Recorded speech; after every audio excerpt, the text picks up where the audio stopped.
Terkuak penyebab lurah pasrah disiram air, ternyata gegara utang.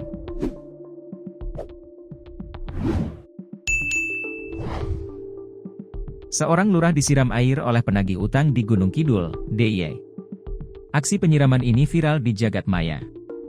Setelah diusut, lurah dalam video tersebut adalah Sabio, tepatnya Lurah Krambil Sawit Kapanewon, Gunung Kidul, Daerah Istimewa Yogyakarta. Lurah Krambil Sawit, Sabio membenarkan adanya kejadian tersebut. Menurutnya peristiwa itu terjadi pada Maret lalu. Namun selama ini dia memilih diam. Saya menahan emosi makanya tidak melaporkan, apalagi saat itu bulan puasa, kata Sabio dikutip tribunnews.bogor.com, Rabu, 23 April 2025. Sabio tidak mengira ada yang merekam kejadian itu dan mengunggahnya di medsos. Video itu akhirnya viral sehingga banyak orang yang mengetahui peristiwa itu. Karena itu melapor ke sini bertemu Bupati di Suwokoprojo karena diviralkan dan banyak warga yang tahu, tapi instansi terkait mendukung saya, ujarnya. Dalam postingan di Instagram, nampak seorang pria berkemeja putih tengah duduk di kursi kayu.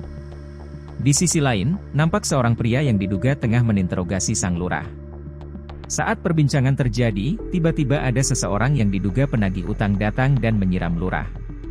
Walhasil lurah tersebut hanya tertunduk lesu sambil menahan dingin. Sementara itu, kasus penyiraman yang dilakukan penagih utang terhadap Sabio rupanya telah sampai ke telinga Bupati Gunung Kidul, Endah Subekti Kuntariningsih. Terlepas dari urusan utang, Endah marah kepada penagih utang. Menurutnya, mempermalukan orang di depan umum adalah tindakan tak terpuji. Dia pun menegaskan membela sang lurah. Yang jelas komitmen pemerintah daerah tetap sama yaitu memberikan perlindungan atas haknya Pak Lurah. Karena tidak boleh warga kita dipermalukan sedemikian rupa, terlepas beliau punya tanggungan kepada pihak lain, kata Endah.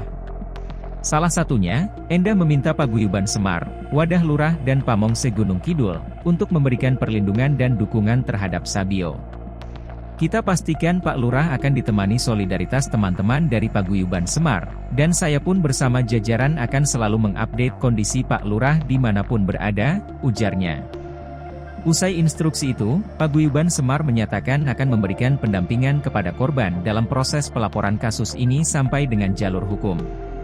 Kami siap dan bertindak tegas untuk keadilan yang menimpa saudara kami Lurah Krambil Sawit, untuk itu kasus ini harus selesai melalui jalur hukum yang sudah ditetapkan, ungkap salah satu warga. Atas kejadian tersebut Paguyuban Semar mengingatkan akan pentingnya penyelesaian konflik secara bermartabat, tanpa adanya kekerasan maupun intimidasi.